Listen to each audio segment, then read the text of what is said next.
ఈ జెన్జీని కంట్రోల్ చేసే శక్తి నీకు లేదు, నీకు అర్థమైపోయింది. ఎందుకంటే ఎక్కడ ఉద్యమాలు వచ్చినా జెన్జీ ద్వారానే వచ్చినాయి, ఈ యంగర్ జనరేషన్ ద్వారానే వచ్చినాయి. సో వాళ్ళు ఎవరిని చెప్తే తినరాళ్ళు. ఓకే, వినరా? నువ్వు ఎన్ని ఇబ్బందులు పెట్టినా, వాళ్ళ యొక్క ఇంటర్నెట్ కట్ చేసినా, వాళ్ళ యొక్క మొత్తం అవేంటి ఊచలు పెట్టినా, ఎన్ని పెట్టినా వాళ్ళు విన్నరా? తోలు తీసి కూర్చుండే పెట్టారు. సో ఈ ఢిల్లీ దాకానే ఉందా అది. ఇప్పుడు ముంబైకి, బెంగళూరుకి, కలకత్తాకి, మిగతా నగరాలకు కూడా వ్యాప్తి చెందుతుంది. ఇక అప్పుడు భయం పట్టింది సార్కి, ఈ అమ్మ ఇది ఏటో పోయేటట్టుంది, ఇక కేవలం ధర్మేంద్ర ప్రధాన్ దగ్గర ఆపితే బెటరు, మళ్ళీ ప్రధాని దాకా వచ్చింది అనుకో నేను ఏ భూటానికి పోవాలి, ఉన్నాయి కూడా దోసుకునే పరిస్థితి ఉండదు అని బీజేపీ ఆర్ఎస్ఎస్ మూర్ఖులు, ఆ బనియాలు, ఆ బ్రాహ్మణులు, ఉత్తర భారతీయ ఆర్యులు, సో వాళ్ళకి భయం పట్టుకున్నది. అంటే అట్లాంటి తానాశాలకి, అట్లాంటి మూర్ఖులకు కూడా భయం పెట్టించగలిగిన శక్తి భారతీయ యువతకి ఉంది అనేది మనం గ్రహించాలి. Okay, so it's genuine issue. So కాబట్టి అంటే ఇక్కడ ఒకటే మనం గమనించాల్సింది, ఇక్కడ మనము వాడు టెంపరీగా ఇబ్బంది పెట్టినా సరే మనం ఒక కన్సిస్టెంట్ గా పోరాటం చేస్తే దానికి నాయకుడు కూడా అవసరం లే. ఉద్యమాలకి ఇప్పుడు పరిస్థితి చూడండి. ఇప్పుడు ఆయన ఎవరు, సోనం వాంగ్చుక్ ని అరెస్ట్ చేశారు. అరెస్ట్ చేస్తే ఉద్యమం ఆగాలి కదా, మరి ఆగిందా? ఆగలే. దీప్కే అన్నాడు, దీప్కేకి ఆయనకు ఆరోగ్యం బాగాలేదు ఏదో అన్నారు. ఇప్పుడు ఆగిందా? రాహుల్ గాంధీ అన్నారు, ఆయన వచ్చిండు, ఆయన అరెస్ట్ చేశారు. ఆగిందా? ప్రకాష్ రాజ్ పోయిండు, అంటే ఆయన పోయిండు వచ్చిండు. సో ఎవడున్నా లేకున్నా ఆ ఉద్యమం ఆగుతలేదు. జనాలు వస్తూనే ఉన్నారు, వాళ్ళ తల్లిదండ్రులను తీసుకొని వస్తూనే ఉన్నారు, ఇతర రాష్ట్రాలను తీసుకొని వస్తున్నారు. మన తెలంగాణ నుంచి కానీ, ఆంధ్రప్రదేశ్ నుంచి కానీ, లేకపోతే కర్ణాటక నుంచి కానీ, తమిళనాడు నుంచి కానీ, ఇక్కడ నుంచి పోయేటోళ్ళు పోయినరు. అక్కడ ఢిల్లీ పరిసర ప్రాంతాలు, ఉత్తరప్రదేశ్, కాన్పూర్, బీహారు, సో దేశమంతా వాళ్ళంతటా వాళ్ళు స్వచ్ఛందంగా ఢిల్లీ పోతున్నారు. పోలేని వాళ్ళు ఉన్న నగరాల్లో వాళ్ళు నిరసన జరుపుతున్నారు, ఉద్యమాలు చేస్తున్నారు. ఢిల్లీలో ఒక ఆమె మొత్తం ఒక ట్రక్కునే ఆపింది వాళ్ళని అరెస్ట్ చేసి తీసుకుపోతుంటే. సో ఈవెన్ వీళ్ళు చేసే ఉద్యమాలని చూసి ఎవరైతే పోలీస్ ఫోర్స్, మిలిటరీ ఫోర్స్ అంటారో వాళ్ళకు కూడా పిల్లలు ఉన్నారు, వాళ్ళు కూడా సాలిడారిటీ ప్రకటిస్తున్నారు, వాళ్ళు కూడా మద్దతు ప్రకటిస్తున్నారు.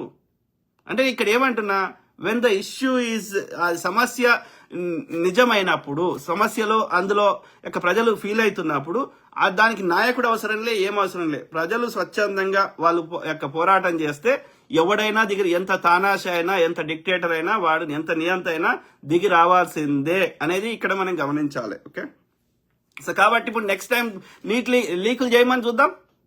వాడు తప్పించుకునే ప్రయత్నం చేసిండు, ఆపే ప్రయత్నం చేసిండు, వీళ్ళ మీద బురదలే ప్రయత్నం చేసిండు. లాస్ట్కి ఏమన్నాడు, మొన్న వీడియో చేసి మనము ఎవరినో శిక్షిస్తాడట ఒక 40 మందిని. అంటే నీకు తెలియకుండా, నీ అనుమతి లేకుండా, నీ శాఖలో ఏం జరుగుతుందో నీకు తెలియకుండా జరిగినాయా? అంటే నువ్వు మాత్రం బాధ్యత తీసుకోవు, నీ తప్పును మాత్రం అంగీకరించావు. అది కూడా కన్సిస్టెంట్ గా ప్రతి సంవత్సరం జరుగుతుందా?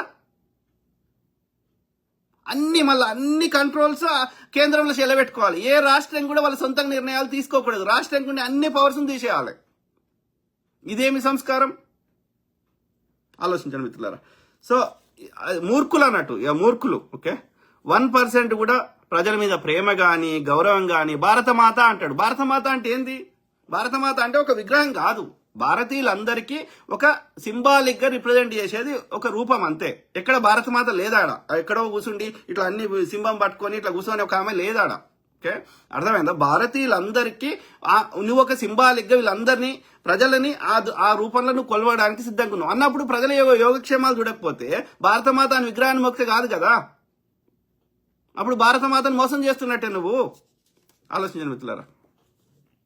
సో వాడు పీయూష్ గోయల్ ఆడొక మంత్రి, రాజ్నాథ్ సింగ్ వాడేమో మా పాలనలో రాజీనామాలు ఉండవు అన్నాడు. ఉన్నాయి చూడు రాజ్నాథ్ సింగ్. ఓకే, సిగ్గులేనోడా.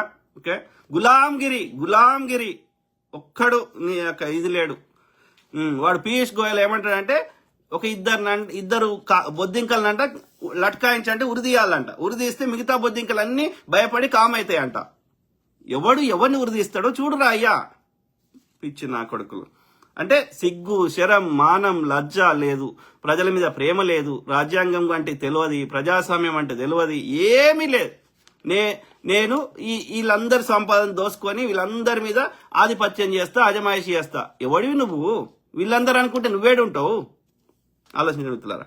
సో దానికి తోడు